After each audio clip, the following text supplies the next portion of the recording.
Hi friends, मु तापस आपन को स्वागत करुची मोर यूट्यूब चैनल टेस्ट पाथ को। फ्रेंड्स, आज आमे सिखिबा स्टूल अकल्ट ब्लड टेस्ट किपरि करा जाय।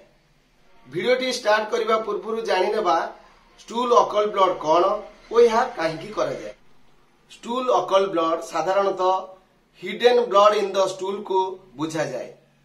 जदि आपन को स्टूल रे ब्लड जाउची तेबे यहा colorectal cancer, polyp, ulcer, haemorrhoid भली लक्षण देखा जाए। आसंतु जानि नेबा स्टूल अकल्ट ब्लड टेस्ट पई कोन कोन मटेरियल आवश्यक। Gloves, applicator stick, micropipette, stool sample, hydrogen peroxide, glacial acetic acid, benzidine powder, test tube. Friends, आसंतु देखिबा स्टूल अकल्ट ब्लड टेस्ट किपरि करा जाय।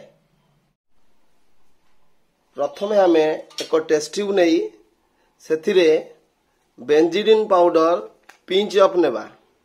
पिंच अप मीन्स चिमुटाए। देखंतु एई भली भाबरे हमें बेंजीडिन पाउडर नेबा। देखंतु मने रखंतु जेहेतु बेंजीडिन पाउडर कार्सिनोजेन ग्लोव्स पिंदी हैंडल करिबा निहाती आवश्यक।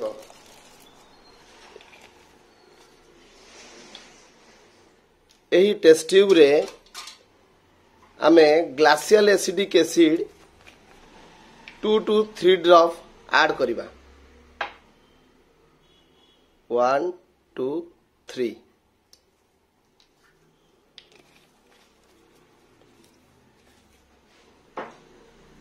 एथिरे हाइड्रोजन पेरोक्साइड 1 ml ऐड करिबा।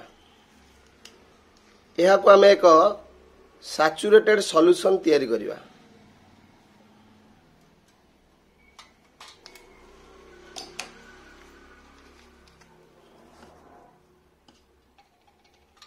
देखंतु या को भलो भाबरे मिक्स करि नेबा। देखंतु एबे हमें गोटे ग्लास स्लाइड नेले सेथिरे स्टूल सैंपल एप्लीकेटर स्टिक साहाय्य स्मॉल अमाउंट नबा। देखंतु स्टूल रो कलर टी ब्राउन लागुची। देखंतु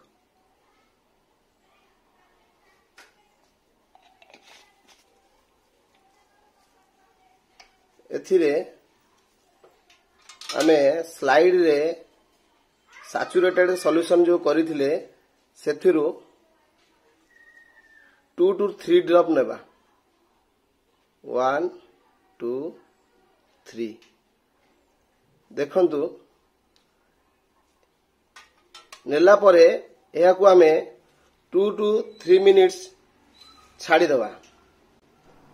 जदि स्टूल रे ब्लड अछि तेबे ब्लड एसिडिक मीडियम रे अथवा ग्लासियल एसिटिक एसिड सहित हाइड्रोजन पेरोक्साइड को पेरोक्सीडेज करी H2O वाटर एवं O2 ऑक्सीजन रिलीज करिथाए।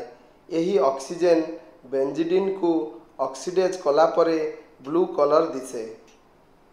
देखंतु वर्तमान रिएक्शन कंप्लीट हे सारिची। कलर टी ग्रीनिश ब्लू कलर दिसुची, ता माने एटा पॉजिटिव अछि। जदि ग्रीनिश ब्लू कलर न आसथांता तो नेगेटिव हे थांता। जेहेतु ग्रीनिश ब्लू कलर आसी जाइछि तेणु करी पॉजिटिव अछि। फ्रेंड्स, जदि मो वीडियोटी आपन को भलो लागे तेबे लाइक, शेयर, कमेंट, सब्सक्राइब करबा को आदो भूलिबे नाही। रहिली, नमस्कार।